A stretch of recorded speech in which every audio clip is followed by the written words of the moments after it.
to upload all the information. They're using all these outdated systems, and basically they're saying that the discovery in this case is going to take months. They've only got a quarter of what they want to upload at this point, and they're trying to get more into the cloud so that the defense can actually see what's going on. Now, apparently people, lawyers and all that kind of thing, they changed their schedules to be at the hearing. The DA basically said delays are holding everyone hostage and that they need to agree on their dates and they need to stop moving stuff along. The DA basically said, look, I know there's a lot of evidence for you guys to get through, but at the end of the day, we need to get on with this. We can't just let this thing drag on forever. You guys want a speedy trial. And they basically said they all need to agree to stick to their dates. They set a date for I believe it was a preliminary hearing or probable cause hearing for June the 29th. So the May the 26th preliminary hearing date is now been moved. So we're not going to be hearing about this case for over a month now, basically like a month and a half. We're not going to get any real updates. So David's lawyer, who was scowling at me outside in the hallway, Blair Burke, said that, the dates that they're proposing in June are realistic, but they still don't have all the reports, so they can't say definitively, exactly if they're going to be ready. They're going to try their best. They're basically trying to work informally with the DA to get discovery quicker.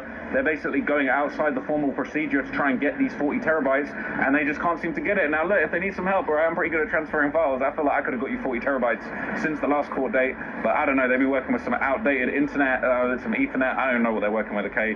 Now, the judge encouraged both sides to work together, not to be combative, and just try and get each other the information that they needed. And essentially, we're looking at June the 17th, I believe, that was the next court date that's been accepted. And the judge made it very clear. She said, look, we don't take summer breaks like this. We ain't teachers, all right? We don't take summer breaks.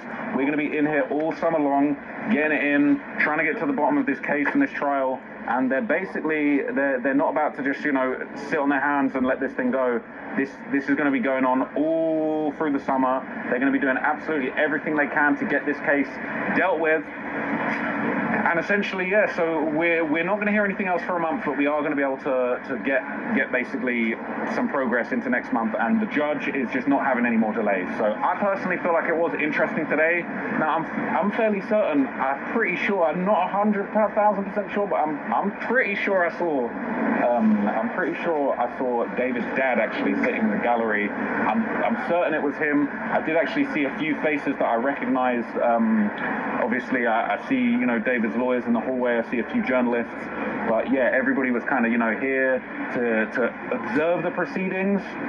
When David was brought out, kind of like last time, it was almost like there was a bit of a chill in the room. The energy kind of got very dark. It kind of got very hushed and quiet in the courtroom. He came out sort of with his head bowed. He looked kind of, on more of a kind of like he'd been humbled by the universe, really. He looked a little bit, obviously he looked down. He looked like he was dealing with a lot. He looked a little bit like he was feeling the pressure. That was kind of what I got. He did speak a couple of times. He sort of spoke to the judge and just agreed and said, yeah, those dates sound good. I'm okay with that. Let's keep going. So he spoke. He was more talkative than he was last time. Last time he only said, yes, ma'am. This time he said a couple of words and sort of, ummed along with what the judge was saying. But that was kind of the whole of it. So we got the update. We are going to be finding out, what's...